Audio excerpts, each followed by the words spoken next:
Hey guys, Blue Breach here again, and this is the match review of Chelsea 3, Brighton 2. What an eventful game. Lots to talk about, so let's get into it.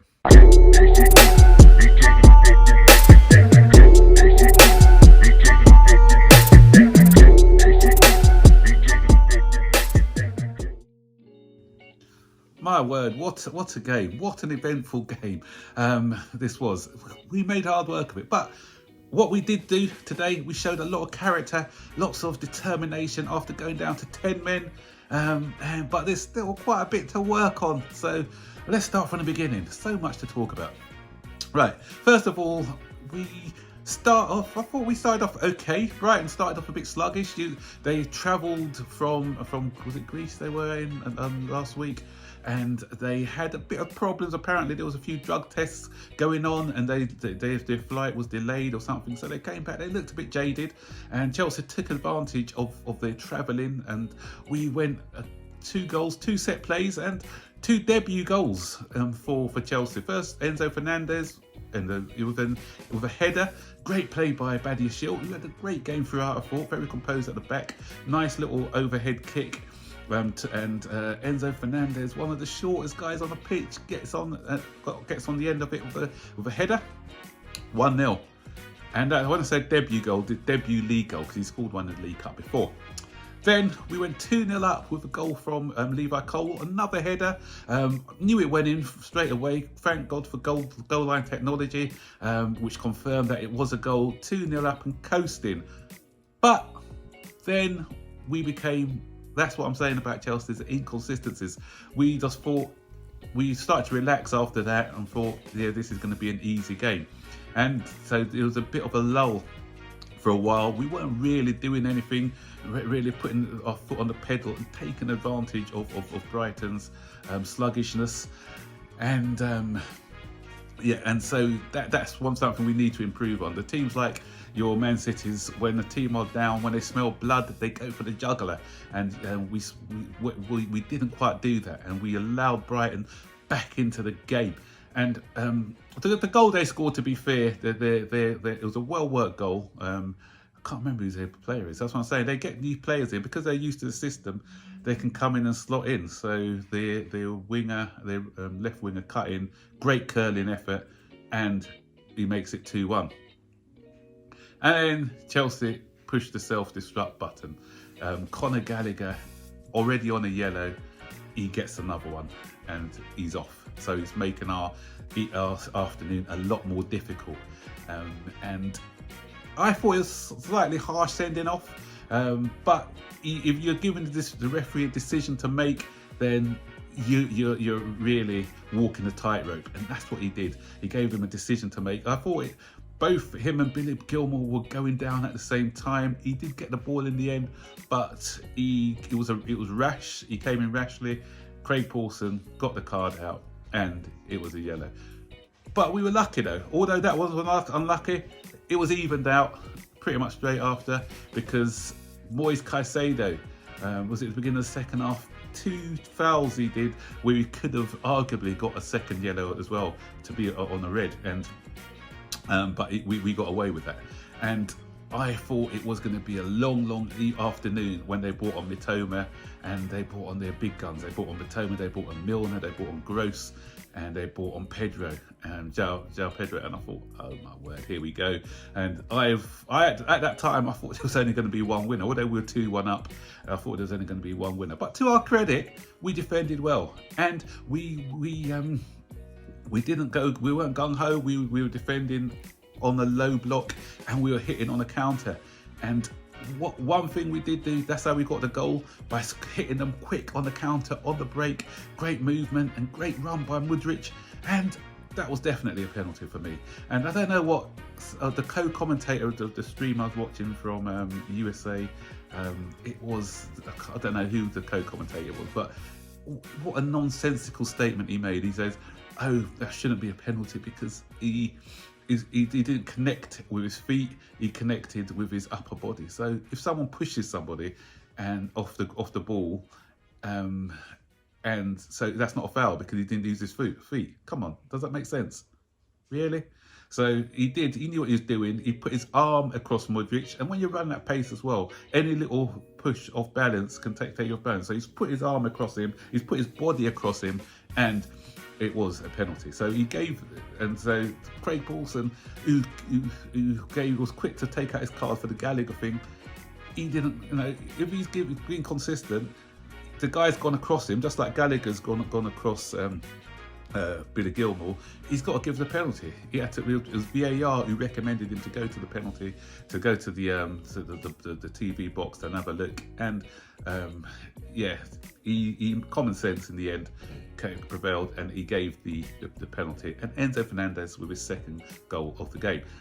Talking about Enzo Fernandez, a lot of nonsense amongst our fan base about he's a waste of money and he's not as good as the money that we paid for him. Lots of people don't want to give anyone time anymore. He's not even been here full season yet. He came in January. It's not even January. He's even had a year at the club to adapt. But today I thought he controlled the game really well. There's still a few pieces, lost possession a couple of times, but I thought he controlled the game well. Showed a lot of leadership, passing under pressure, excellent. And so this is a glimpse of the Fernandez you're going to see. But once he's really, really in tune with his game and he's really to grips with the Premier League, then you're going to see the real Enzo Fernandez. So people writing him off without even playing a year of football, that's the sort of fan base that we have at the moment. Impatient fans who don't want to wait to see our players progress. Having said that, I'm going to talk about Modric. And again, I'm waiting. I'm not criticising the guy, but okay, he won us the penalty. Great Johan Cruyff turn and shot, which he did, but he was sort of a periphery of the game, in the game. And he needs to learn. He needs to learn quickly about the game because some of his runs are unintelligent. There was a situation where Jackson had the ball, and because Modric ran into his path rather than creating space for Jackson, it made it difficult for Jackson to do anything or make a decision. And these are the sort of things that needs to be worked on in Modric's game. When Frank Lampard was there, he did say that he's very fast, pace merchant, but he doesn't know the game. And I can see what he's saying, but he doesn't really know the game. He needs some good coaching. But again, as I said, like I'm saying with Enzo Fernandez, patience. I'm willing to see if he can be coached because there is a player in there. But what I did like about us, as I said, our defending was kind of disciplined. Some moments where you were left a bit nervous, but Thiago Silva, this guy, again showing his experience. Lots of times, Brighton, especially as I said with Matoma, getting into different tricky positions, but Thiago Silva positioning himself in the right place at the right time, knowing when to cut out the danger. And so the other young defenders are watching him and seeing him, and he can coach these defenders. So when he goes, then they will have a good tutor to learn from. But another thing I'd like to say as well, great tactical. That a lot of people having to go at Pochettino, but today he showed some tactical nous when he took off Sterling, bought for Jackson, and he took off Sterling and he brought on Cole Palmer, and he took off Jackson and he put on Maatsen. And we put Maatsen on to play to come up against the tricky Matoma, and that was good because he's a proper fullback. The other guys are not really proper fullbacks, and having him up against Matoma, he was able to manage him a bit. I know Matoma was still tricky, but I think had it been one of the other central defenders, it would have been even more harder for Chelsea to defend against. But having Maatsen there, it gave us that little bit of defensive stability up against Matoma. So plaudits for him for that. But the goal scoring didn't finish there. We had a situation where we gave away a corner, and why didn't we have anyone on the far post? I don't understand. Badiashile was looking at the Brighton defender, but once the ball is played in, get yourself onto that far post. As we have someone on the far post, that ball's getting cleared, the João Pedro header. So João Pedro scores that header, 3-2, and it's nervous for us. Another nervy few minutes for Chelsea, and then when we saw 10 minutes of extra time, and it was, oh, are they going to score a goal? Then we had some farcical thing what happened towards the end, where the ball cost quite clearly headed by Colwell, and then the VAR recommends Craig Pawson to go to the screen. Really? Anyone? You don't even need this as a television screen to see that it's clearly hit Colwell's head. He was nowhere near his hand. So what are they recommending him for? Then they realised they made a mistake, and then they said to Craig Pawson, no, we've made a mistake. But what happens? Does Brighton get a corner for it? No.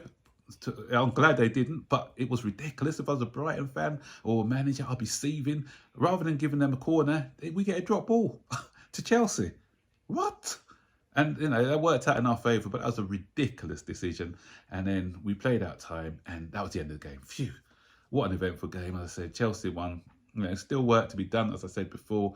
We get the 3 points against Brighton, one of our enemies now. But we need a bit of consistency. We play Man U on Wednesday, I think. We need to, come in that game and try and get a result in that game. So I'll take the 3 points. But boy, did we make hard work of it. So guys, what do you think about it? Stick your comments in the section below. Don't forget to like, subscribe, turn on post notifications to be notified every time I make a new video. So take care. Bye-bye.